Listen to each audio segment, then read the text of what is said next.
Hello and welcome.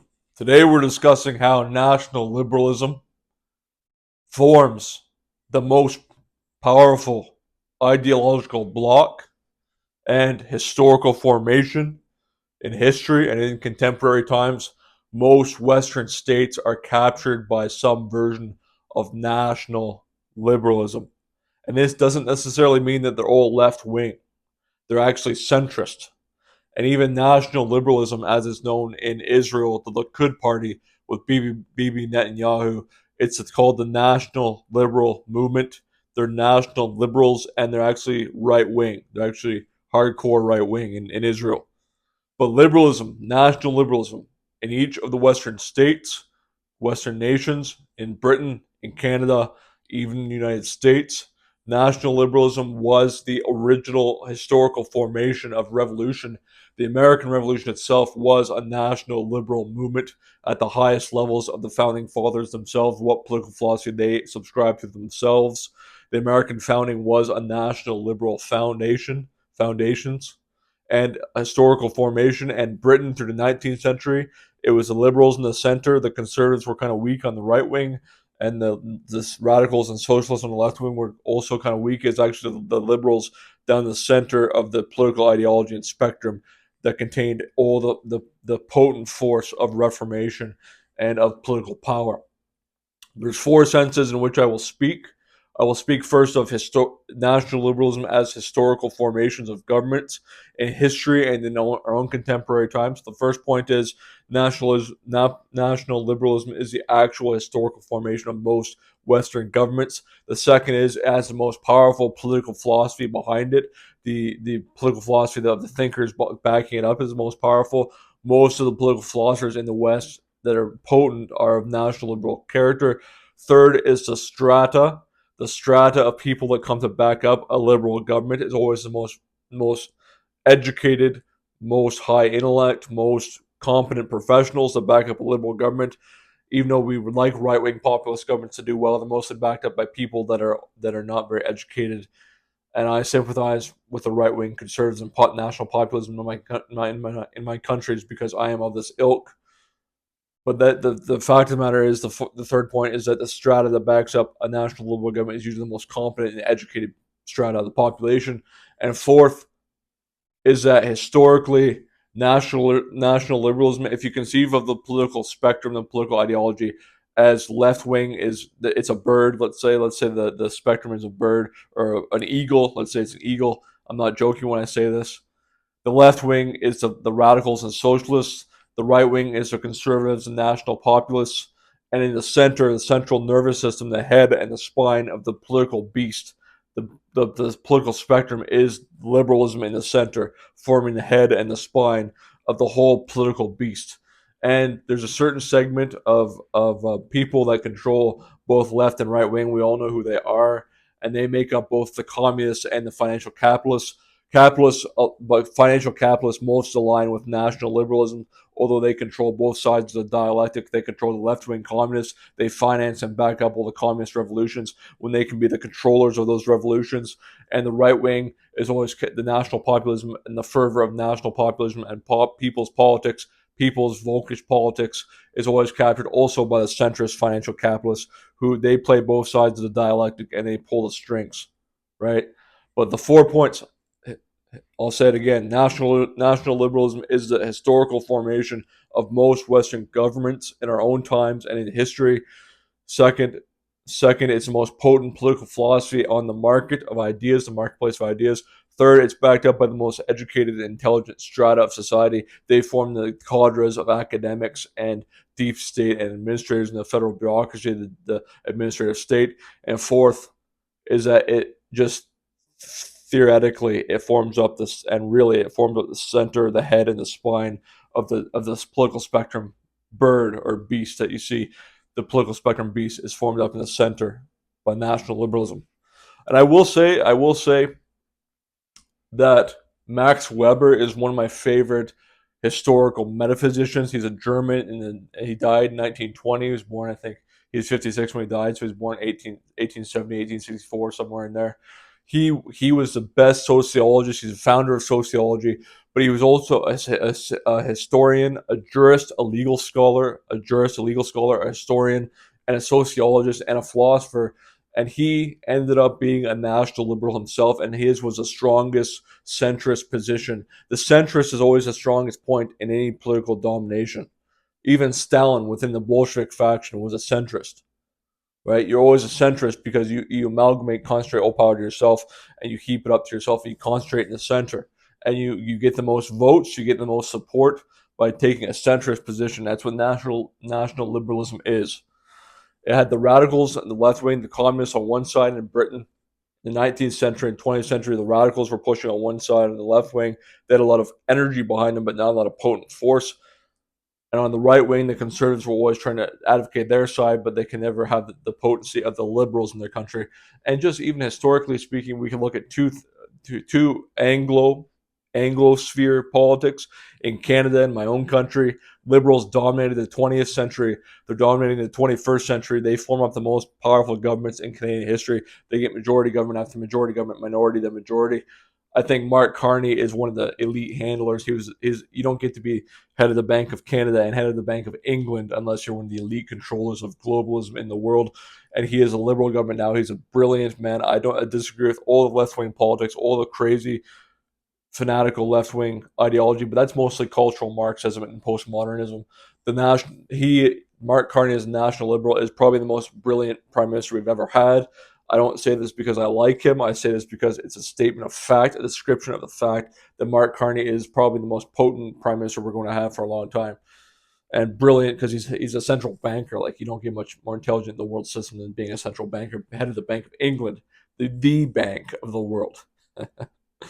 So he in Canada, the historical example is that Canada has been dominated by liberal governments. Britain in the 19th and 20th century was also dominated by liberal governments, and even the Milner bloc, if you know the Milner group of the early 20th century, from founding with Cecil Rhodes and Alfred Milner in 1890, and then running to Milner's death in 1922, and then running to 1939 until Churchill took over. The Milner Group, the shadow government that controlled Britain, was a liberal group that they used the socialists on one side, they destroyed the conservatives on the other side, and they ran their own shadow government that controlled British politics, and they were national liberals. And they were capitalists. The capitalists most closely aligned, and the capitalists, the financiers that run our countries, most closely aligned in the center of the political spectrum behind the liberals. And the liberals are the most direct expression of the national capitalists. The finance the liberal politicians are the most natural expression of financial capital as a political force, I would say. So that's the one thing. Historically, even in Israel's history, Bibi Netanyahu, the most dominant politician in Israel's history, still prime minister now, has all the executive power in Israel, is his party is the Likud party, which means the National Liberal Movement, and they're actually considered hardcore right wing.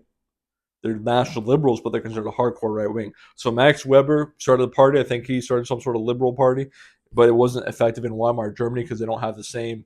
They didn't at that time. The Germans had the same history as the British, so they didn't have. They were overtaken by the National Socialists later on by a certain German politician. But Max Weber, who had the most analytical mind in metaphysics of history and sociology in Germany, he was a national liberal. He liked that position. He loved the Protestant work ethic. He loved the Protestant work ethic, the bourgeoisie. Actually, if you think about the national liberals, what is a strata? I'll get into this. What is a strata that the national liberals draw from for their power? They draw from the top 10,000 richest citizens in a country, the bourgeoisie, the businessmen, the capitalists, the professional educated, the doctors, the lawyers, the jurists, the doctors, the lawyers, all the professional class of university educated. That's the strata. That's why liberalism is so dominant, because it already draws from an elite tier of strata, IQs between 120 and 135. You're drawing from that as a strata, and these are the top 1% of the population, and the national liberals draw from that strata. Whereas national populists, people's politics like Make America Great Again, which was captured by the elites, by the way, but initially it's drawing a people's politics, a volkish politics, a people's politics, just like the National Socialists. But when you draw from the people's politics, you're not drawing the most elite brains in your country. The liberals go straight shot. to the university educated, the elite administrators, deep state runners, financial capitalists, big tech oligarchs, the oligarchs, considering that the average billionaire has an IQ of 130, when you're drawing from that strata of 120 to 135 IQ, and the average billionaire has a 130 IQ, you're already drawing from the elite of society and the bourgeois part of society. That's why national liberalism has such power, because it draws from the top 1% of the population to invest them in their state and invest them in supporting their state, and all these elite concentrations of the top 1% income earners in the country. It's 1 million households in Washington, D.C. that are in the top 1% of income in the country of the United States, and then 500,000 in New York, and then 300,000 in Silicon Valley. And they all 90% in those super zip codes, those households, a million in Washington, 500,000 in New York, 300,000 in Silicon Valley, they all 90% vote for Democrats and liberals, right? So you're drawing from the elite, university educated of the population. So you're concentrating the oligarchs and all the aristocracy and all the elite when you're national liberalism. So that's a strata. National populism is always hampered because average people have no connection to these elite establishments of control. We just have a courageous fight, but the courage is enough when you don't have the intellect and the connections and the social networks to back up your power. Even Trump himself he wasn't really a person from the common people. He was an elite that networked with these people. He was a billionaire, so that's how he attained power. And he knew he could be compromised by the elite system, the handlers and controllers of the Rothschilds and Rockefellers. They knew they could steer him to support Israel, so that's why they allowed him to take power and backed him up financially. Miriam Adelson backed him up financially with $250 million, $250 million donation to him. And obviously, he's being pulled by these power cliques. So that's one thing, a strata. Another point is the political philosophy. The political philosophy is almost unassailable because it argues for absolute individual rights, and that's clearly what's won out in our countries. In America, the American Revolution was a national liberal revolution.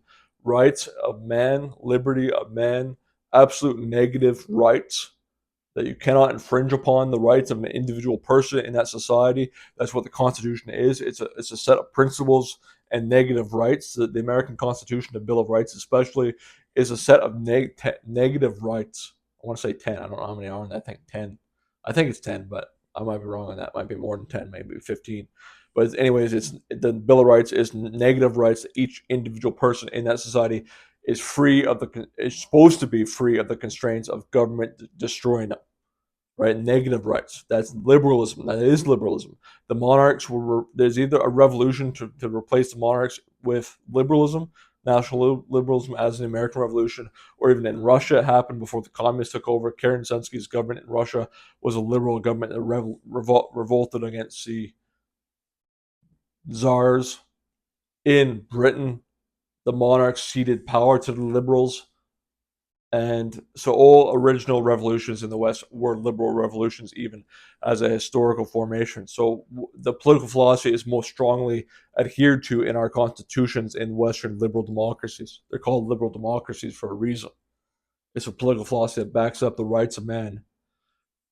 As you know, the Constitution says this, that man is endowed by his creator with certain inalienable rights that shall not be infringed. When I say liberalism, you're thinking left wing cultural Marxists and postmodernists. That's not what I'm talking about. I'm talking about the men of the most powerful position in the country with the most brain power behind them in the backing of their government, in the strata they draw from, in their like Mark Carney's a perfect example. He's head of the Bank of England. He's head of the Bank of Canada. He's a central banker. He's an elite controller. He probably controlled Justin Trudeau before Trudeau was ousted, and now he's come forward to the front of the government of Canada, and he's going to be a very powerful Canadian Prime Minister. I believe he now has majority government. I believe. So the strata, when we talk about people strata versus elite tier one, top 1%, the bourgeoisie, the 10,000 richest citizens in a country. So you ally yourselves with the top elite of a country, the most financially well off, the concentration of power and money and wealth, concentrating power and money and wealth, education, intelligentsia. You're connecting all these things together, And also the liberals, the national liberals, are the most well connected because they network, they social network. This is all they do all day long is social network, right? The same way you have a friends group, they have a friends group, but their friends group is well connected and it's part of elite country clubs and establishments and multinational corporations and elite entities, right? So national liberalism. Look through history. Don't take my word for it. Look through history. Look at the Likud party in Israel, the National Liberal Movement. Look at Britain in the 19th century, the 20th century with the Milner Group. Look at David Rockefeller. David Rockefeller was probably closest to being a national liberal. He was a financial capitalist and allied with Jimmy Carter and other politicians, Henry Kissinger, Zbigniew Brzezinski. They were all, by political philosophy, national liberals, right? So you get my point. Another point, just philosophically speaking, to cap it off, is the idea of a political spectrum: left wing, socialist, communist, radicals in the left wing, and right wing is the national populists, the Republicans, the conservatives, neocons. Neocons and neoliberals have institutional power in America. That's true. Neoliberals are on the left. Neoliberals are centrists, but they're in the left wing, but they control all the banking, all the central banking, all the institutional power in banking, Treasury Secretary, all the corporations are neoliberals. Search what neoliberalism means. It means you want free markets, you want modern capitalism to take place, and you want unregulated free markets for derivatives and financial instruments like that. That's neoliberals. Neocons are more an empire philosophy of the American Republic, a Pax Americana that want to extend American power, force projection over the whole world. That's neoconservatives. Neoliberals and neoconservatives go up both sides of the center, which is national liberalism. Neoliberals, they're probably pretty close to being aligned identically. Neocons and neoliberals as factions in American politics, they align with national liberalism. And so the American government is the ultimate, it's a liberal Republican empire. The American government is a liberal Republican empire. They are the empire. The Republic, the American Republic, is the empire. It is just keeping at bay the socialists and communists and radicals, and also keeping at bay the national populism and the socially conservative elements of their own population, and is capturing the elite tier of the society, all the elite minds, all the university educated on their side. And this national liberals then form a central nervous system. They form, if the political spectrum is an eagle or a bird, they form the center, the skull, the head, the mind, and the central nervous system, the spine of the political spectrum, and they play off both sides off of each other. In the center, they play the radicals off the socially conservative, and they kowtow to a line down the center of politics. You get what I'm saying? They have all the institutional power. They have all the real hard power. They have the political power. They are national liberals in the West, especially in America and Britain and Israel. This is the group that has dominated our politics. This is just a political philosophy video. You get what I'm saying? I've said it repeated over and over again. So they, so the final thing is, remember, they are the historical formation in history. Look at history, you'll see what I'm saying, and look at our own countries, you'll see what I'm saying. In Jesus' name, God bless you all. Remember that Jesus Christ is the only deliverance from all this. In Jesus' name, God bless you all. Take care. Amen. Bye bye.